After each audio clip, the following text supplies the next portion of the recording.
This sitting is resumed. Order number 15, sir.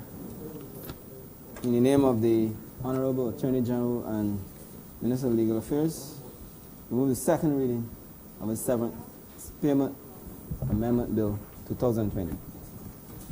All member for St. Joseph. Mr. Speaker, I would like at the outset to give the assurance to the Chamber that I won't be too long in addressing this particular amendment. Part of what I expect will allow me to fulfill that commitment will be the fact that the economic matrix that gives the foundation for what we are about to do has been in large measure discussed in the just concluded debate on the what we call the BOSS bill, the Barbados Optional Savings Scheme bill. It certainly demonstrates, sir, that as we go about grappling with the issues, especially in this pandemic environment, we can't have tunnel vision. And therefore, a lot of the initiatives that we embark on will actually be cross-cutting and will, in some instances, be concerned with financing. And in other instances, sir, they'll be concerned with other aspects of government and how we deal with our people. In this case, and I don't know that we've ever had this, but we may have had it when we were preparing for Cricket World Cup. But today, sir, we have a rather unique experience of bringing to this chamber two pieces of sunset legislation in one day. The Barbados Optional Savings Scheme bill is a sunset piece of legislation, as is the amendments to the Severance Payment Act. And therefore, let me launch into this debate by pointing out that the amendments that we're going to make, that we are intending to make here today, are not amendments that are expected or that are planned to carry on into the future for any extended period of time. Sunset legislation, sir, is the nice name that we give to a piece of legislation which is only going to operate within a relatively narrow window of time. And we call it sunset because at a given point, the sun will set on its existence and it will cease to be much as the day as we know it would cease to be. So this piece of legislation is temporary in nature, and it is therefore not intended to affect the severance rights and obligations of the Barbadian worker beyond the limited period of time in which we find ourselves. Now, sir, I don't want to trespass too much on legal theory, but much of what we've been doing over the last 2.5, 3 months has been things focused on arresting the spread of COVID as an illness, as a disease. That is what has been keeping the Minister of Health, myself, Minister of Education, the Prime Minister, that's what's been keeping us awake most nights. How do we arrest the spread of the disease COVID-19? But at the same time, sir, we have been forced to come to grips with the fact that there are things that are the result of COVID-19 that we also have to grapple with. And that as successful as we are in relation to fighting the scourge, if we don't, with some alacrity, deal with the economic issues, the labor issues, the manpower issues, then, sir, we will have solved one set of the equation, but the other set of the equation will go begging. So while we've been focused every day on keeping our country safe as far as COVID is concerned, we are also equally obligated to keeping our country safe as far as its economic lifeblood is concerned. Now, Mr. Speaker, even before this administration took a decision to shut down the country, companies, enterprises, businesses in Barbados were all feeling the impact of a COVID critical world. They were feeling it because tourism numbers started to decline. In our early meetings, and I think the Leader of the Opposition would well remember that he was part of a consultation hosted by the Prime Minister, where the various political parties, the civic society, the church, every sector was represented. And there was a presentation by tourism, sir, and that was even before we thought about shutting down. And the hotelier said that already they were beginning to see large numbers of cancellations, and that they were at the point where they needed to respond to those cancellations. Businesses that had had orders, non-tourism related businesses that had had orders put in from overseas, found that those orders could not be fulfilled because the manufacturing entities in China that would have made and shipped them were shut down because of COVID. And that was in the early stages, sir. And our businesses in Barbados began to respond. How did they respond? For the most part, Mr. Speaker, they tried to encourage staff members to take vacation. You know, sir, one of the first things that you do in any enterprise, if you see that your economic activity is drying up, you start to think about cutting costs. How can I cut costs? How can I preserve my business? How can I go into a mode which is almost a state of dormancy, but still of a kind that will allow me to emerge at the other side as a fit and viable enterprise? And so, sir, even before our first COVID directive took hold on the 28th of March, Barbadian enterprises had begun to lay off workers. Many of them began by sending their workers on vacation. Others moved immediately to a layoff situation. Sir, by amending the Severance Payment Act as we propose today, it is that particular milieu that we'll be dealing with. Sir, under the existing legislation, an individual who is on layoff or short time for a period of 13 consecutive weeks has a right to serve on his employer a notice saying, you have kept me on short time or layoff for the last 13 weeks. I don't know what my future is with you, and I am therefore opting to take severance payment. I am terminating my contract with you. I consider my employment with you to be at an end.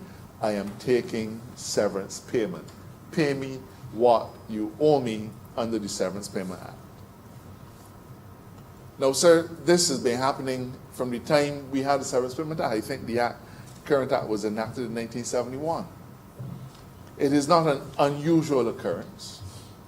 But what is unusual, sir, what is unusual, and what we're here to address, is that unhappy coincidence which finds large numbers of businesses all at the same time being exposed to the potential of large numbers of severance, of persons claiming severance at the same time. Now, I'm not going to project what the Leader of the Opposition will say. He'll probably say that we only looking out for big business. On the other hand, he may say nothing. Whatever he says, we will deal with.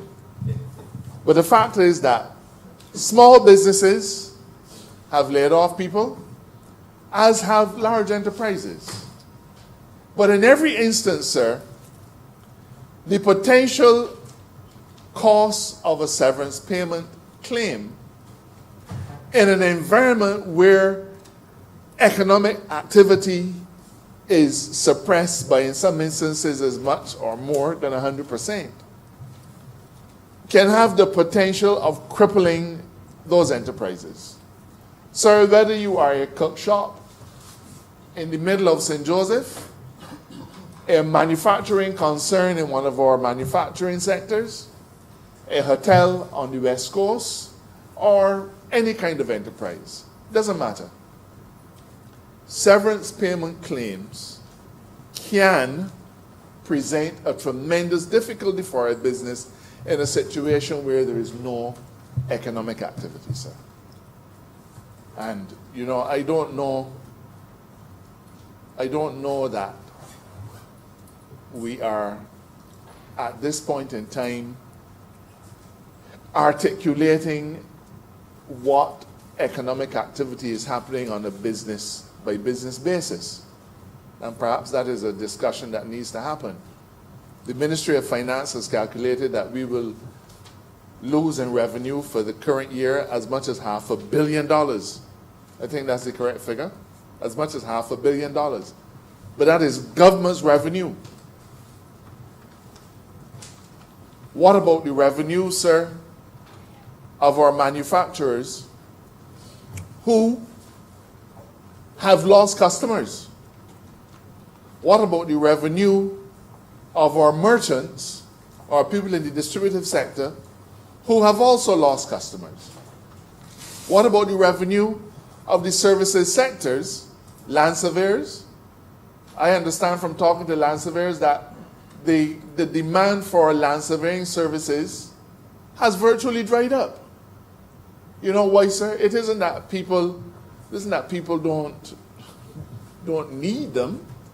It is that in an uncertain economic environment, business dries up. And when business dries up, people who were thinking of making land investments put it on the back burner. People who were thinking of buying life insurance put it on the back burner.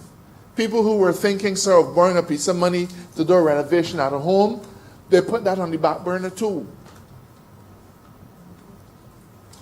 We could perhaps have done this as a conjoint debate, as a cognate debate with the boss bill, because the characteristics are so common. They're so common, sir. So when businesses are under threat, the notion of having to pay severance is one that becomes more than uncomfortable. Mr. Speaker, we have had businesses that have had to lay off in excess of 100, in some instances in excess of 200 people, all at the same time. What does that mean, sir? It means, sir, that under the existing legal regime, 13 weeks for all of those workers will fall all at the same time. And therefore, the right to claim severance will crystallize at the same time. And an employee in an uncertain economic environment under the law only has 4 weeks within which he must make his claim. He could wait 1 week, he could wait 2, he could wait 3. But by week four, sir, if there's no indication that work is coming and that he has to open and he has the opportunity to come back to work, he will make his claim for severance payment. Sir, a moderate-sized restaurant, well, maybe a big restaurant in Barbados, but, you know, they said in a meeting yesterday that if their employees all sought severance,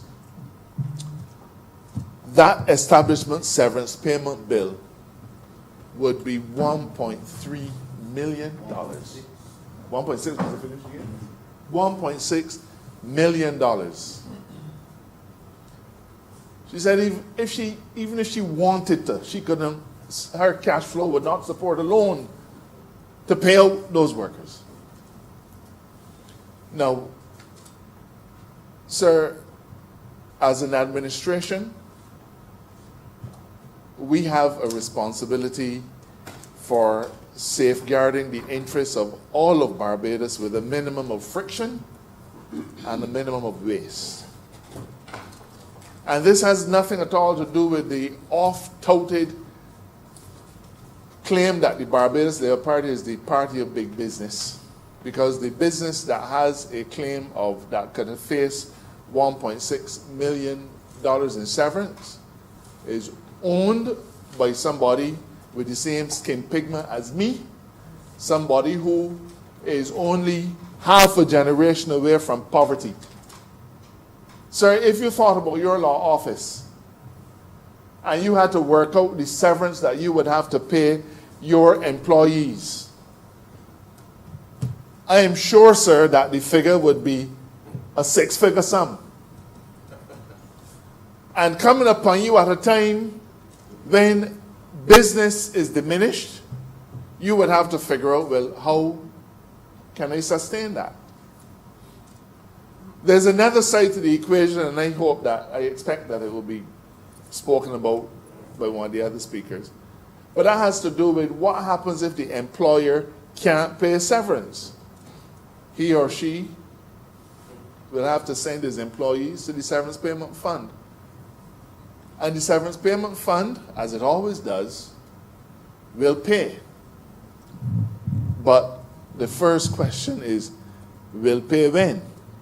Because there is such a backlog at the severance payment fund in terms of matters before the tribunal that dates back years, that by the time an employee is able to actually benefit from a claim to the fund, 4, 5, 6 years will pass. And even if there was an expedited process, the number of claims that would be made against the fund are potentially of such magnitude as could make the fund illiquid. So, as we look at the landscape, we've had to work out what can we do to help to preserve businesses, because businesses employ labor. What can we do to help to preserve the liquidity of the severance payment fund? What can we do to make sure that labor continues to see the benefits that they have subscribed for and worked on, on which basis they have worked for now 50 years? And all of those things have to be dealt with at one and the same time. So, what is our solution? Our solution, sir, is to so amend the Severance Payment Act as to extend the period of time after which your right to severance will crystallize from 13 weeks to 22 weeks. Now, some people say, well, why 22 weeks and not 26? Because, sir, you have 4 weeks within which you can serve a notice. So we extend it to 22 weeks, and you have another 4 weeks within which you can serve a notice, which takes you to 26. What's the magic number of 26, sir? At this point in time, a person will collect an unemployment benefit for 26 weeks. And after 26 weeks, the unemployment benefit stops. So all of these are the things that have had to go into this equation. So what we're saying, sir, by amending this legislation is that we're between 1st March and the 30th of April. Remember I said, sir, that businesses began to feel the pinch of the COVID pandemic and start to lay off people. By 1st March, early signs were beginning to manifest themselves. So those are the 2 dates that we've selected, 1st March and 30th April. If you've laid off people within that time frame, and sir, let me make it clear that there's no science to this. There's no science to this. So this is not feet and inches. This is not grams. Okay? We're working on the basis of reasoning, logic, and principle. So entities that have laid off individuals in that time frame, we know, sir, that they will be under pressure in week 13. In fact, sir, all like today will be week 13. And those businesses will be under pressure from their employees because the employees, as of right, will say, give me my severance. But, sir, we've only yesterday said to the country that we are returning you to the pre-COVID environment.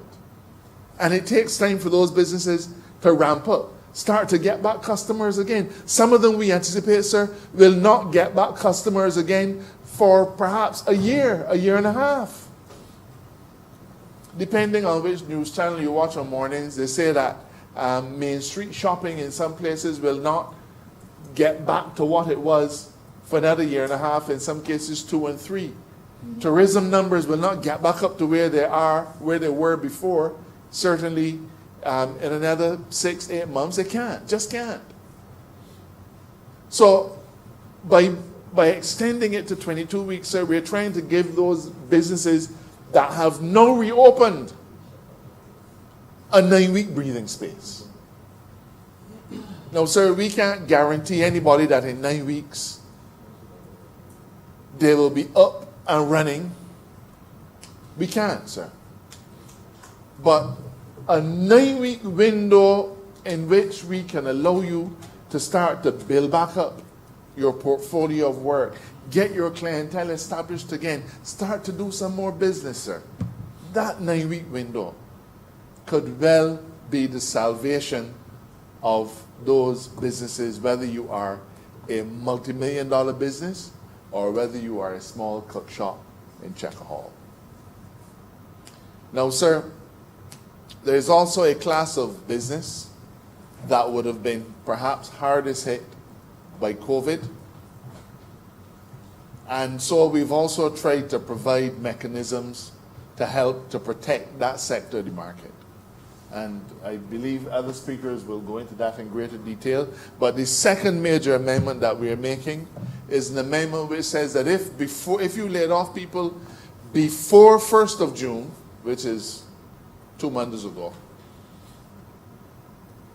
in circumstances where your business was affected by a reduction in international travel, and that's measurable. Minister of Labor can tell you, with his vast experience in the hotel sector, that those are things that have been measured time and time again. So that's not any amorphous thing. So if you've shut down because of that, and as a result of the COVID directives that we've issued, then your employees that have been laid off will also get the benefit of it. We'll also have to wait 22 weeks. So again, another set of people. Now, you may well ask, as I'm sure the Leader of the Opposition will ask, but what happens if you don't fall within either of those categories, either lay off between 1st of March and 30th of April, or laid off prior to 1st of June as a result of diminution in travel and the COVID directives. In those instances, sir, and again, it's not science, but we have had an eye to what categories those businesses are. And we will allow those businesses, we will allow the employees who were laid off in those businesses to retain the 13-week right. So, sir, it would have been a wonderful thing if we could have said everybody can go to 22 weeks. It would have been. But, sir, I've said it several times, as we manage, we have to make sure that there's a minimum of friction and waste. And what that means is that we have to find, if you were a golfer, you would say the sweet spot. But if you're not a golfer, you would probably say we have to find the right mix. We have to find the right mixer that will help us to cater to as many businesses as possible. Yes, of course, there will be some that will not fit within this regime. But we've worked out, we've calculated that those businesses had earlier opportunities to open, and therefore had a head start on other businesses. So we've done as best we could in the circumstances with all of the data available from the Ministry of Finance, the data available from the economic records at the central bank, to try to work out what is that sweet spot, what is that rate mix that allows us, sir, to help to protect businesses so they survive.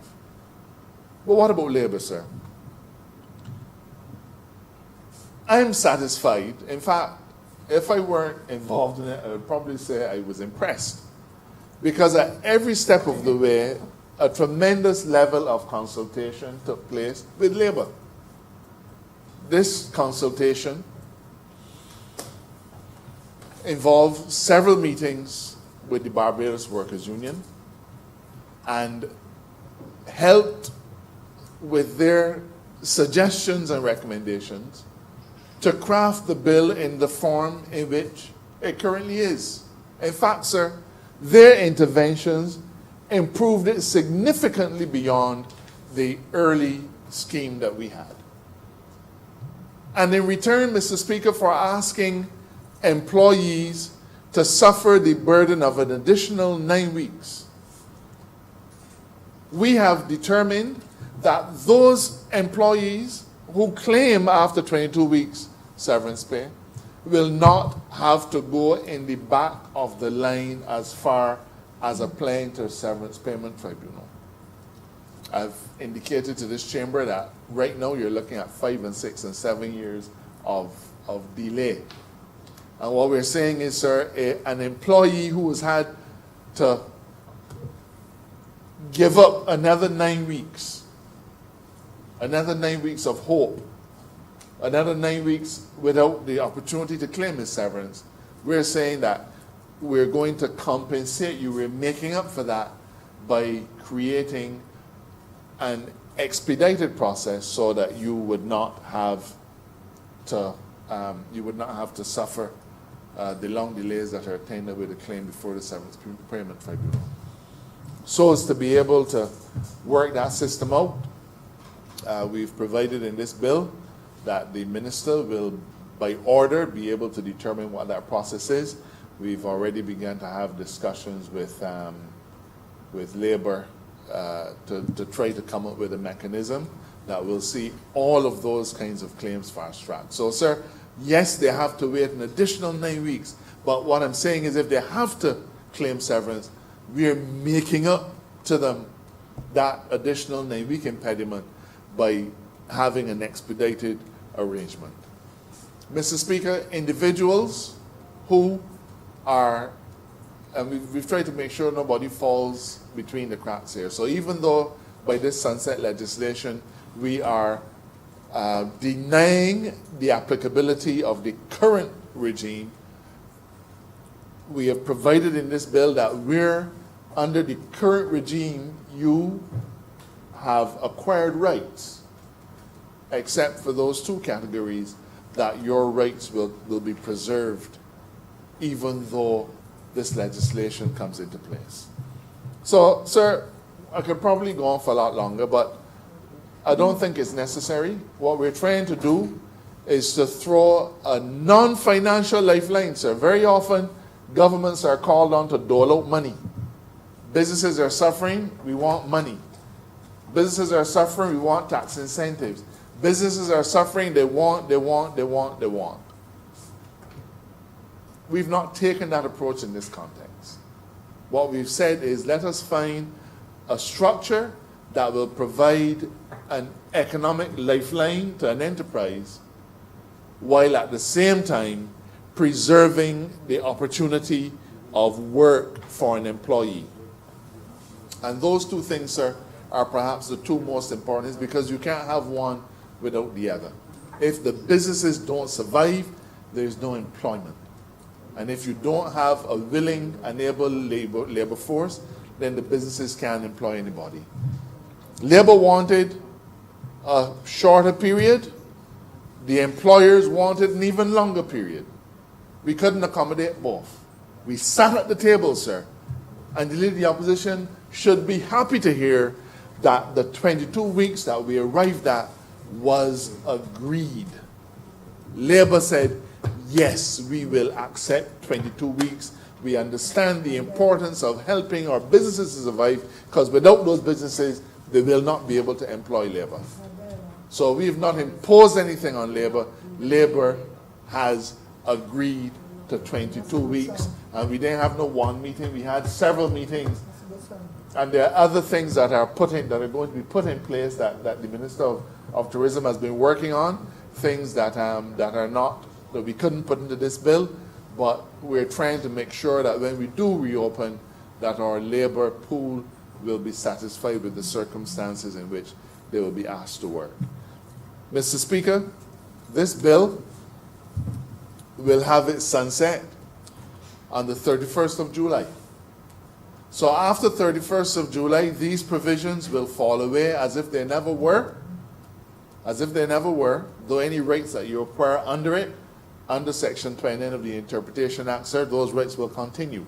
But this bill, this act, when passed, will cease to operate on the 31st of July, and we revert back to the 13 weeks.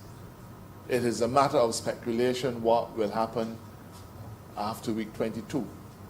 But we are satisfied, sir, that as a government we are putting measures in place to see the economy of Barbados begin to grow again, so that those businesses will have an opportunity, sir, once more to breathe the fresh air of economic activity and keep Barbadians employed. Mr. Speaker, this bill requires a constitutional majority. And let me explain before you say why it does. There are people, Mr. Speaker, who will have been laid off at the start of March. And by now, sir, their 13-week right will have accrued. But by extending that 13-week period to a 22-week period, sir, you will immediately capture the concept. We are taking away from an employee a right that has accrued. We are taking away from them a property right that has accrued and that has value and meaning and body today. And we are saying, wait 22 weeks. We're taking away a chosen action. We're taking away a property right. And we're saying, we're moving this right down by another 9 weeks. So that is a depriving of that individual of a property right. And therefore, it requires that this bill be passed pursuant to the provisions of Section 49 of the Constitution. But I want to say, sir, I want to reiterate that while we are mindful that we are taking something from them, we recognize that that taking away really gives the business an opportunity to even preserve the employment, and in the event that it just cannot be preserved, we're compensating that individual by providing an expedited process for severance claims to be heard so that they can get their money sooner. Mr. Speaker, this last 3 months has not been easy. A generation of Barbadians has been forced to preside over something that perhaps we've not seen since World War II.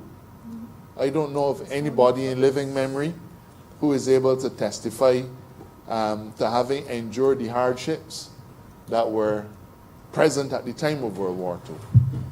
There must be some, of course. But we've tried to make sure, Mr. Speaker, that Barbadians throughout this pandemic have been able to have food. In some countries, they do not. We're trying to make sure that our labor force has been treated fairly and that their rights have been preserved. In some countries, sir, they have not.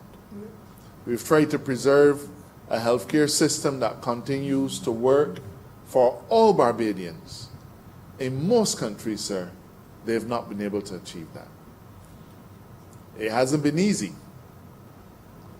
But throughout this entire exercise, we've always seen it vital to bring all interested parties to the table and talk all parties through it. And as recent as yesterday, sir, engage them in the decision-making process. We went from an administration which was famous for having said you could like it or you could lump it. In those days, no regard was had for what the people wanted or what the people needed. We've had administrations, sir, that have outright fought with the business sector. Coincidentally, the same administration. We've learned from those lessons. We've learned from observing those lessons and how history has treated to those individuals and to those entities. And we are mindful and careful not to commit any of those errors. So we've consulted with everybody that had to be consulted on this bill. And we know, sir, that everybody will not be happy. There are some individuals that have already expressed a preference for us to have done one thing as opposed to this. Some would have preferred if we did that as opposed to the other. But we've tried to build a consensus where possible and try to hit upon that right mix that will allow our businesses to survive and continue to employ Barbadians while making sure that they benefit from giving up any rights that have crystallized, sir. I commend this bill. It is the product of many days and nights of hard work. I am satisfied, sir, that it takes us to where we need to be, and that to the extent that it has the impact of taking away rights from people, I am also satisfied, sir, that it is for the peace, order, and good government of this country, and that at the back end, they will see a benefit of an expedited process. I'm obliged to you. I'd like to move that this bill be read a second. Honourable Member for St. James Central. Thank you very much, Mr. Mr. Speaker. Mr. Speaker, the matter which is before this House is one which is exceptionally critical for a number of reasons, and the importance of it can be seen through many perspectives. From the perspective of capital, the owners and operators of business, Mr. Speaker, sir, it assumes a critical importance because it effectively acts as a lifeline for businesses that have been shuttered and closed and continue in some cases to be closed and have been closed probably for the last 3 months. Many of these businesses, Mr. Speaker, sir, in Barbados have seen either very little revenue, and in several cases they have seen absolutely no revenue at all. It is also a fact, sir, that from the perspective of owners of these businesses, the reality of the COVID-19 experience as it hit Barbados, as it affected this island, has been one in which they would have seen steep declines in forward bookings from as early as during the month of January and during the month of February. So that even while people were still operating, they were seeing the beginnings of a negative trend in business. That applies obviously to the hotels. It applies, sir, obviously to the car rental companies. It applies to the travel agents. It applies right across, in fact, that which we call the tourism and hospitality sector in Barbados. And so therefore, sir, for properties which might be a hotel, employing 100 or so people, in some cases more than that.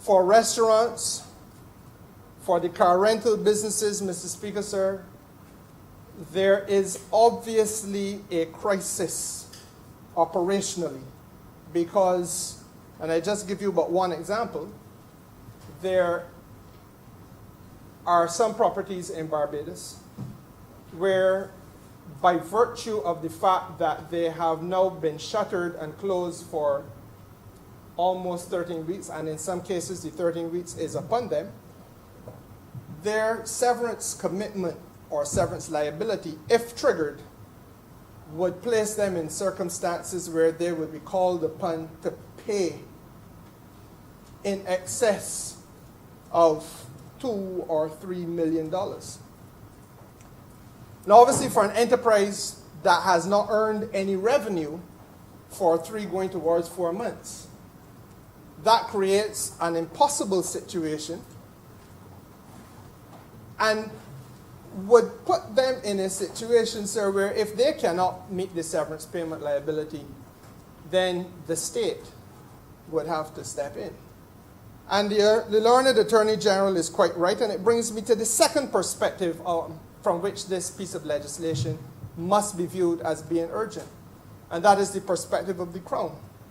Because those of us, sir, who have to manage the affairs of Barbados have to recognize and take cognizance of the fact that the unemployment level in this country since the dawn of the COVID-19 environment, since we were compelled to issue the first directive, and that effectively shut down the country commercially, would have been an increase, sir, not of 30% unemployment or 40% unemployment, but north of that.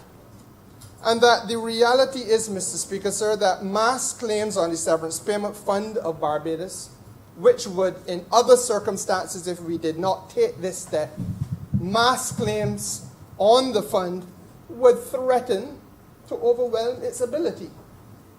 And Mr. Speaker, sir, a responsible government cannot sit idly by and recognize those circumstances and do nothing about it.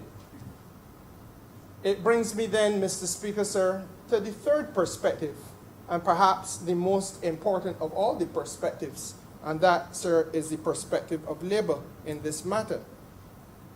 Because for the workers in Barbados, the first issue here is job security and the uncertainty of the environment within which they now exist.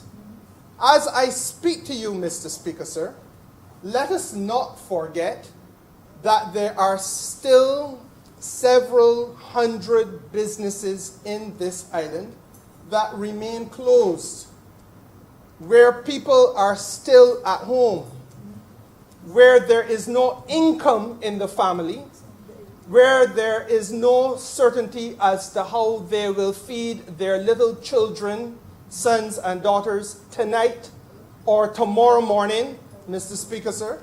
There's no certainty as to how the utility bills and the fixed obligations of a mortgage or the rent or the car loan or any of those other things, sir, can be paid.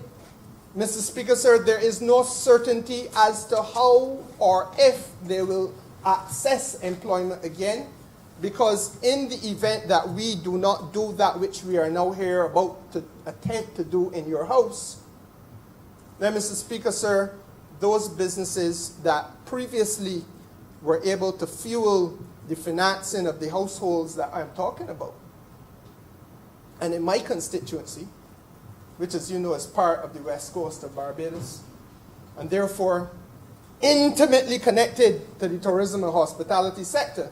In my constituency, we are talking about several households running into the plurality of over 1,000 of them.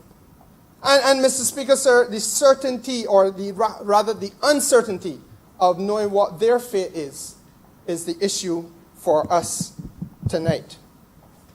Now, if the business closes, if the hotel closes, does not reopen, then where does employment come from next month or the month after that? And if it is allowed to have a ripple effect across the tourism and hospitality sector, which drives almost 50% of the gross domestic product of this country, and which has a knock-on and indirect effect on the Barbados economy, to the effect that if tourism flounders, agriculture flounders, to the effect that if tourism flounders, industry flounders, to the effect that if tourism flounders, Mr. Speaker, sir, virtually every other enterprise in Barbados feels the pain of that difficulty. The banking sector, the insurance sector, none, sir, none can say that they remain untouched. And therefore, if an effort is not made to intervene in order to restore some semblance of continuity and a capacity to give people a little breathing space, a little time, in order to save jobs and protect human life in this country, allow people to feed themselves, then, Mr. Speaker, sir, we would have failed the workers. Now, the learned Attorney General has made it very clear, and he's absolutely right, that under ordinary circumstances, sir, each worker would have a right to trigger his or her severance after 13 weeks. And that right vests in every individual as a property right protected by the Constitution of Barbados, because we all have access or right to access our property. And what we are actively contemplating here today, Mr. Speaker, sir, is a deferral of that right for a period of time, 9 additional weeks, which gives, as I said, the business environment an opportunity to resuscitate itself. Now, I don't want to go into the legalese of the matter because I think that the Attorney General has done so more than adequately. But there's another aspect to this that we must speak to. And I feel I must speak to this House, sir, as a Minister of Tourism, should speak to the House in the context of an industrial relations set of circumstances that give us an opportunity to take stock, as indeed we who participated in the vital meetings with the labor movement all had an opportunity to take stock of where we are. And as COVID laid bare, sir, some of the challenges facing the Barbados economy, and let's not pretend, COVID exposed the fact that we need to go a long way in terms of the use of our technology and to build out technological platforms and capacity to do things. Even, sir, some of the major fast food restaurants of this place found themselves wrong-footed because a simple process of delivering a piece of chicken was not able to be executed by virtue of the fact that you didn't have the technological platform to do it. We all know what we're talking about. Little children had now to be able to access technology, and we've had to make the necessary adjustments to get that platform up and going. Well, Mr. Speaker, sir, in the same way that COVID laid bare that reality, it also laid bare the reality that under the surface of this society, there has been for many years a failure to understand some fundamentals. And I want, in this short address to the House, sir, to begin by thanking the Barbados Workers' Union as the labor movement that sat at the table with government on this matter. Now, the right to trigger severance, sir, in the Severance Payments Act is viewed, in fact, the Act itself is viewed as a major piece of social engineering. It is viewed as sacrosanct. The Latin term sacro sanctus, made holy by right. And what, Mr. Speaker, sir, is the reason that it is treated as being sacred?